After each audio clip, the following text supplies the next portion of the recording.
राज्यात विविध क्षेत्रातल्या परदेशी गुंतवणुकीसह तंत्रज्ञानाचंही हस्तांतरण। मुख्यमंत्र्यांनी थेट दावोसमधून दिली माहिती। ग्रोथ सेंटर बिझनेस हबच्या माध्यमातून लाखो रोजगारांची निर्मिती होणार। जोवर जमतंय तोवर ठीक, नाहीतर स्वबळ। कॉफी विथ कौशिक या कार्यक्रमात खासदार नरेश म्हस्केंचं वक्तव्य। दोन्ही पक्षांना युती मान्य नसेल तेव्हा आम्ही स्वबळावर लढणार, असाही इशारा।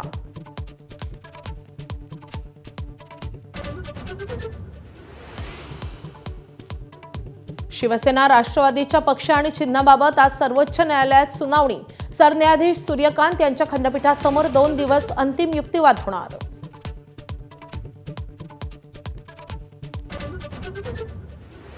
ठाकरेंच्या शिवसेनेचे मुंबईतील नगरसेवक आज कोकण भवनमध्ये जात गट स्थापन करणार। 65 नगरसेवक आज बेलापुरातील आयुक्त कार्यालयात जाणार। सेना भवनातून एकत्र होणार रवाना।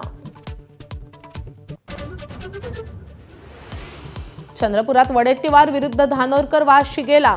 नगरसेवक पळवापळवीवरून धानोरकरांकडून वडेट्टीवारांच्या विरोधात सामूहिक राजीनामे देण्याचा इशारा।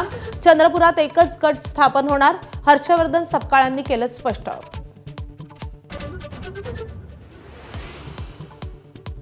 कल्याण डोंबिवली शिंदे आणि भाजपमध्ये महापौर पदासाठी जोरदार रस्सीखेच। ठाकरेंच्या 11 पैकी 2 नगरसेवक शिंदेंच्या संपर्कात असल्याची माहिती, तर उर्वरित 2 मनसेच्या गोटात।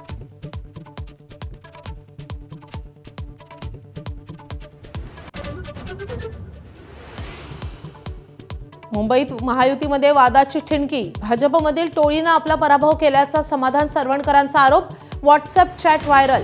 भाजप तक्रार करणार, ठाकरेंचे आमदार महेश सावंतांनी उडवली खिल्ली।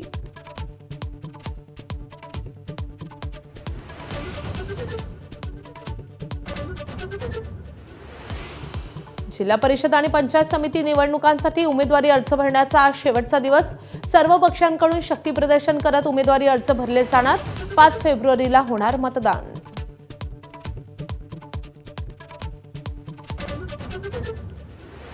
लाडक्या बहिणींची ई-केवायसी करताना जिथे चुका झाल्यात तिथे जिल्हाधिकाऱ्यांनी पडताळणी करावी। महिला आणि बाल कल्याण मंत्री अदिती तटकरेंच्या सूचना। अंगणवाडी सेविकांमार्फत होणार पडताळणी।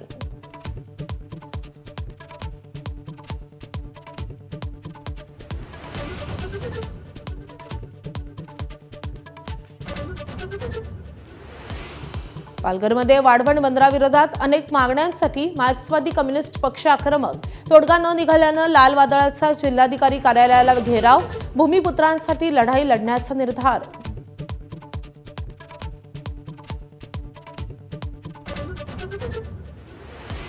भाजपच्या राष्ट्रीय अध्यक्षपदी विराजमान होताच नितीन नवीन यांच्याकडून विनोद तावडेंवर मोठी जबाबदारी।